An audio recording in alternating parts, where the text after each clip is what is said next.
Ya, jadi kalau Tuhan bilang jangan khawatir, berarti Tuhan punya alasan.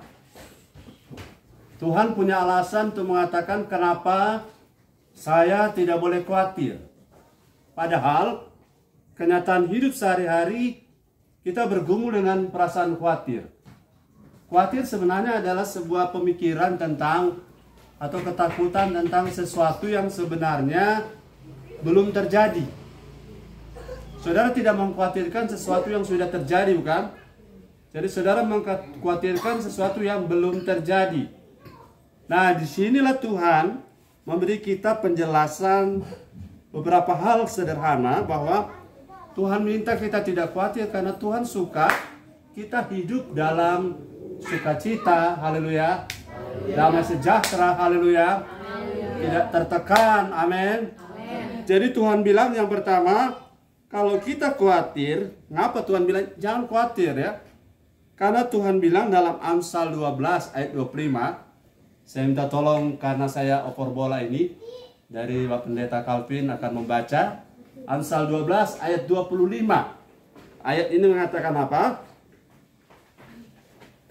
Amsal 12 ayat 25 firman Tuhan berkata demikian. Ya. Kekhawatiran dalam hati Ya. membungkukkan orang. Iya. Tetapi perkataan yang baik menggembirakan dia. Yes. Kekhawatiran ternyata jangan jadi bagian hidup saya. Jangan jadi bagian hidup saudara. Karena ini bukan sebuah saran, tapi ini sebuah perintah. Dan memang fakta hidup kita menghadapinya. Tapi Tuhan punya alasan. Karena kalau saya hidup khawatir, saudara hidup khawatir, maka yang pertama, ini khawatir membungkukkan orang. Khawatir membuat mata kita tertuju kepada perkara-perkara dunia, bukan kepada perkara-perkara di atas. Artinya kita kan ini memang hidup di dunia, tapi kita orang-orang kerajaan Allah, amin. Kita orang-orang kerajaan sorga, haleluya. Jadi kita tidak boleh fokus walau tinggal di bumi yang sama, tapi fokus kita harus ke sorga. Nah, fokus ini oleh karena khawatir bisa tidak lagi fokus kepada sorga. Orang-orang yang khawatir lebih banyak ini takut, cemas, gelisah. Dan itu sebabnya Tuhan bilang hari ini, mau pendeta, gembala, jemaat, pelayan, pegawai, petani, pengusaha, apapun profesi kita. Karena kita ini adalah anak-anak Allah, katakan amin. Kita anak-anak kerajaan Allah, haleluya. Jadi sudah seharusnya kita anak-anak raja tidak khawatir. Nah, bagaimana menghadapinya? Nanti ada bagian lain kita bicara. Tapi Tuhan minta kita jangan khawatir karena saya sedikit bercakap-cakap dengan gembala-gembala. Gembala berpikir tentang jemaat. Jemaat berpikir tentang pelayanan, tentang pekerjaan. Semua terlihat bahwa banyak sekali orang Kristen khawatir. Dan saya percaya Tuhan punya kehendak bagi kita. Kita diminta hari ini untuk tidak hidup dalam kekhawatiran. Karena kalau orang khawatir ternyata itu khawatir mengalihkan fokus kita. Fokus kerajaan Allah, kerajaan sorga, fokus ke atas, fokus ke Tuhan. Itu bisa dialihkan karena orang bungkuk selalu melihat ke bawah. Perkara dunia yang dia selalu pikirkan. Itu pertama. Yang kedua, 1 Petrus 5 ayat 8. Mengapa Tuhan minta kita hidup tanpa khawatir? 1 Petrus 5 ayat 8 lagi. Haleluya. Ini ayat yang sederhana, tapi saya berharap ini menjadi alasan untuk kita tidak hidup dalam kekhawatiran lagi. 1 Petrus 5 ayat 8. Ya. Karena itu 1 Petrus ya. Jagalah. Lawan iblis berjalan keliling sama seperti singa yang mengaum-ngaum dan mencari orang yang ditelannya. Oke, ayatnya Talebe 1, kurang 1. Ayat 7. Ayat 7. Ya. Serahkanlah segala kekhawatiranmu. Serahkanlah segala kekhawatiranmu kepadanya, kepada Tuhan, sebab Ia yang memelihara kamu. yes, haleluya. Haleluya. Lagu yang kita nyanyikan awal, lagu tua dulu waktu pertama kali saya belajar berkhotbah, ini lagu favorit saya. Ya, serahkanlah segala kekhawatiran saudara kepada Tuhan, karena ayat ini bilang kalau kita diminta untuk tidak khawatir karena ada yang memelihara kita. Haleluya. Ada yang pelihara hidup kita. Dan yang pelihara hidup kita, bapak-bapak di dunia ini saja yang jahat tahu memberi pemberian yang baik, bukan? Haleluya. Kalau kita memiliki seorang papa, ayah yang adalah seorang camat, maka kita rasa aman, bukan? Apalagi kalau gubernur. Apalagi yang memelihara kita adalah raja di atas segala raja. Dia Tuhan di atas segala Tuhan. Emas dan perak dia yang punya. Jadi kalau kita punya raja di atas segala raja, punya segalanya, dan kita hidup dalam kekhawatiran, berarti kita menyangkali siapa dia.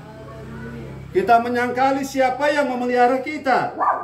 Jadi kalau kita tidak khawatir, berarti kita kenal siapa yang memelihara hidup kita. Makan, minum, pakai Tuhan sudah sediakan. Burung di udara tidak menabur, tidak menanam, tidak menuai. Tuhan pelihara. Bunga di padang tidak bayar maklum. Tapi Tuhan dandani lebih indah daripada Salomo. Bukankah kamu lebih daripada burung? Lebih daripada bunga di padang? Hai orang yang kurang percaya. Jadi khawatir itu adalah sebuah perintah untuk tidak khawatir. Karena Tuhan kasih tahu, yang memelihara kita itu bukan orang sembarangan. Haleluya. Haleluya. Kalau yang subsidi, yang pelihara, yang biaya hidup saya seorang gubernur, maka saya tidak akan rasa takut lagi, bukan? Saya tidak akan rasa khawatir tentang apapun. Yang kedua, yang ketiga, supaya tidak lama-lama, mengapa Tuhan bilang kita jangan khawatir? Karena ternyata khawatir itu berbahaya. Katakan berbahaya. Khawatir itu berbahaya bagi apa? Mari lihat. Matius 13 ayat 22. Matius 13 ayat 22. Saudara masih bersemangat, bilang haleluya. Matius 13 ayat 22. Ayat 22 firman Tuhan berkata demikian. Yang ditaburkan di tengah-tengah duri, Ya. ialah orang yang mendengar firman itu, Ya. lalu kekhawatiran dunia ini dan tipu daya kekayaan menghimpit firman itu sehingga tidak berbuah. Haleluya. Ternyata jelas yang ketiga, orang yang hidup dalam kekhawatiran, biar tiap minggu dengar firman, tiap hari dengar firman, tiap hari dengar khotbah, tiap hari baca firman, mendengar dari khotbah yang luar biasa, khotbah yang diurapi, khotbah yang kalau sekali dia khotbah rata-rata net, pokoknya semua kita rasa diberkati. Tapi kalau masih hidup dalam kekhawatiran, maka firman itu seperti benih akan ayo tadi kata apa? Dihimpit, talompit, tagepe, terjepit. Jadi firman tidak bisa bertumbuh, padahal hidup kita mau berkemenangan itu datangnya dari firman. Iman timbul dari pendengaran akan firman. Bagaimana iman memuncul kalau benih firman terhimpit? Kenapa firman terhimpit? Karena salah satu kekhawatiran. Haleluya. Jadi Pak Pendeta, orang sudah boleh khawatir. Ada bahasa begini, orang kan masih manusia, benar. Tapi saran saya jangan ngomong begitu. Saudara yang ngomong begini, ya saya masih manusia, tapi saya tidak seharusnya khawatir. Karena Tuhan yang perintah, jangan khawatir. Naik level, amin. Naik level. Kalau manusia yang mau hidup dalam khawatir, silakan. Mereka selalu bilang, kita kan masih manusia. Ya, siapa bilang kita sudah jadi gorila? Kita memang masih manusia. Tapi Tuhan yang perintah, jangan khawatir. Bilang kiri kanan, Tuhan yang perintah, jangan khawatir. Amin. Jadi kalau kita khawatir, yang pertama fokus kita akan ke bawah. Yang kedua, kalau kita khawatir, kita lupa siapa yang pelihara kita. Dan ketika kalau kita khawatir, firman sebanyak apapun yang kita dengar akan terjepit. Apa lawan bilang terjepit? Hah? Talompit. TGP ya. Jadi biar jago dengan firman. Buku catatan so tebal. Buku khotbah so berapa jilid. Tapi kalau masih tetap hidup dalam kekhawatiran, firman, benih tidak akan bertumbuh. Bahkan mungkin bertumbuh, berbuah, tapi akan mati. Karena setiap kali dengar firman, Tuhan dahsyat, tapi Tuhan hebat, tapi Tuhan luar biasa, tapi beras jarang, susah mau beli. Tuhan penyembuh, tapi asam urat nih. Haleluya. Jangan khawatir, karena khawatir menghimpit firman. Dan kalau firman khawatir menghimpit firman, sia-sia ibadah kita. Banyak dengar firman tapi khawatir jalan terus, dia nggak bisa duduk sama-sama dua itu. Dengar firman khawatir, dengar firman khawatir. Nah bisa, air panas, air dingin, air panas, air dingin, airnya jadi haleluya. Airnya jadi jemaat lau-lau, lau-lau, nau-nau, flau-flau. Kenapa sudah? Haleluya. Yang keberapa? Yang keempat. Matius 8:26. Matius 8 ayat 26.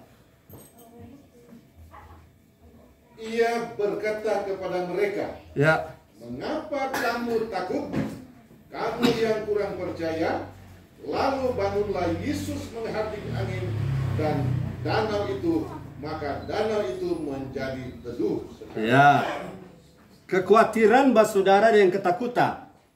Anak saudara, satu rukun lengkuton. Kekhawatiran, ketakutan, kecemasan, semua anak saudara. Kakak adik lah, lebih dekat. Kekhawatiran dengan ketakutan itu ternyata sama dengan tidak percaya. Halo? Ketakutan, kecemasan, kekhawatiran, satu rumpun ini. Cuma beda-beda tipis. Tapi ketiganya sama dengan tidak percaya Tuhan. Kalau saudara percaya Tuhan, saudara pasti tidak khawatir. Kalau saudara naik pesawat, pernah nggak saudara tanya pilot siapa yang... Saudara naik pesawat, saudara tanya pilot. Boleh tanya, tahu bawa pesawat angkot? Kalau kita naik pesawat, kita langsung apa? Duduk, tidur, menikmati. Kenapa? Kita percaya pilotnya. Walaupun pilotnya tidak pernah ketemu dari naik sampai turun. Tapi kita percaya Tuhan yang hebat. Jangan kita ragukan dia. Haleluya. Saat lemah dia kuatkan. Saat sulit dia beri jalan keluar. Saat buntu dia berikan terobosan. Tapi kalau saudara tetap tidak percaya, itu khawatir sama dengan tidak percaya, maka saudara sedang menohok Tuhan. Artinya Tuhan, engkau tidak punya apa-apa sebenarnya. Tapi memuji Tuhan tiap hari dengan firman ibadah. Itu sebabnya hari ini, walaupun ini agak susah, tapi ini level baru, new level. Saya mau menerobos untuk hidup tanpa khawatir. Haleluya. Katakan sama-sama, saya mau hidup tanpa khawatir. Begini ya, jangan khawatir untuk hidup tanpa khawatir. Yes. Haleluya. Mana lebih susah? Hidup dalam kekhawatiran atau hidup tanpa khawatir?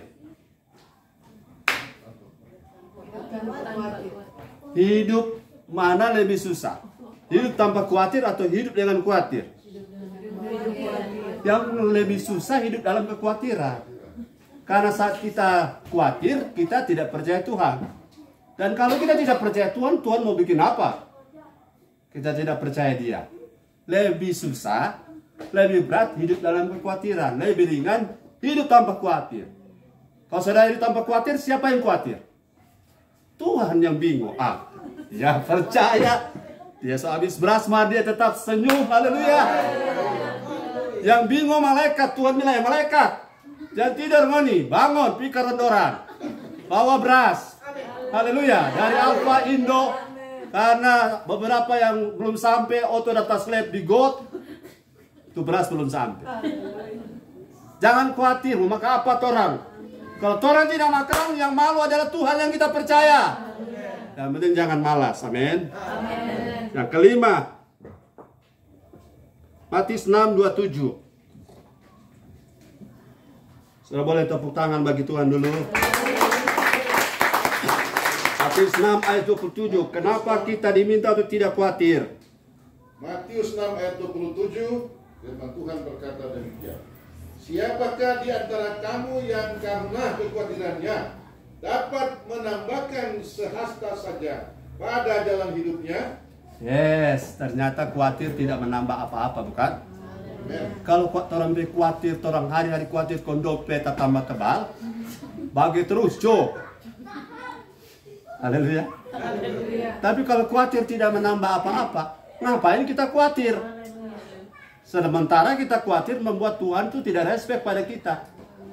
Pelayanan mau maju atau mundur berserah pada Tuhan. Pekerjaan maju atau mundur berserah pada Tuhan. Jangan khawatir. Yang penting apa? Nanti ayat terakhir itu. Jadi kalau kita diminta untuk tidak khawatir, karena dengan khawatir kita tidak merubah apa-apa. Kalau kau saudara dengan khawatir tiap hari, kemudian masalah bisa diselesaikan. Ayo mari rame-rame orang khawatir.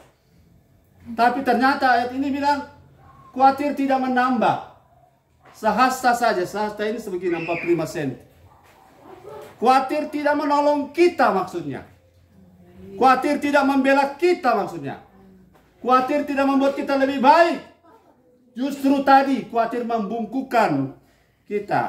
Khawatir membuat kita ragu dengan Tuhan. Khawatir membuat firman terhimpit, betul? Khawatir membuat apa tadi? Kita tidak percaya ternyata. Walaupun sering nyanyi, aku percaya, tidak percaya karena khawatir.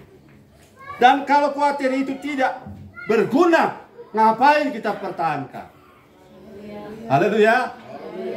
Kalau ada sampah, saudara buang atau saudara simpan di kantong. Buang. Khawatir itu bukan sesuatu yang harus disimpan. Harus dibuang. Kenapa? Ada yang memelihara kita. Siapa yang memelihara kita? Allah Yehova Jireh. Allah yang punya segalanya. Yang menjadikan dari tidak ada menjadi ada.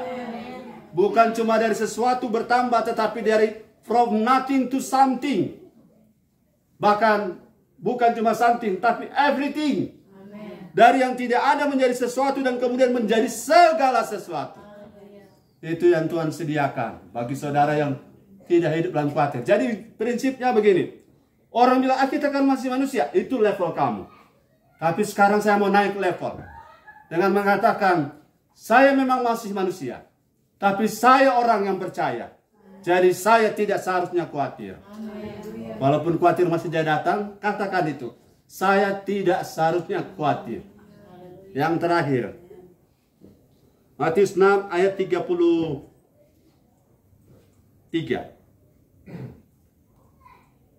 6 ayat 33. 32 dulu, 32, 33. Ayat 32. Semua itu dicari bangsa-bangsa yang tidak mengenal Allah. Akan tetapi Bapamu yang di surga tahu bahwa kamu memerlukan semuanya itu. Yes. Tapi carilah dahulu kerajaan Allah dan kebenarannya, maka semuanya itu akan ditambahkan kepadamu. Amin. Haleluya. Matius 6 itu ayat 25 bagian atas judulnya hal kekhawatiran. Jangan khawatir karena solusinya ada. Cari dahulu kerajaan Allah dan kebenarannya. Maka segala sesuatu yang dicari oleh bangsa-bangsa yang tidak mengenal Allah, Bapa di sorga tahu bahwa kita memerlukan semuanya itu. Dan segala sesuatu akan ditambahkan kepada kita. Jadi mengapa kita diminta untuk tidak khawatir? Karena orang yang khawatir adalah tanda bahwa kita ada hidup di luar kerajaan Allah. Dan kalau kita ada hidup dalam kerajaan Allah, tandanya tidak lagi khawatir. Kalau Rambo dari Amerika pergi ke Vietnam, dia pergi dengan senjata dari pribadi atau Amerika yang sedia? Peluru dari Amerika atau dia sedia peluru sendiri? Sembako dia bawa Amerika yang sedia atau dia sedia sendiri? Amerika yang sedia. Kita anggota anak-anak kerajaan Allah. Makan, minum, pakai semuanya Tuhan yang sediakan. Beri tepuk tangan bagi Tuhan. Amin. Saya serahkan kepada yang harusnya berkhotbah. Silakan berdoa.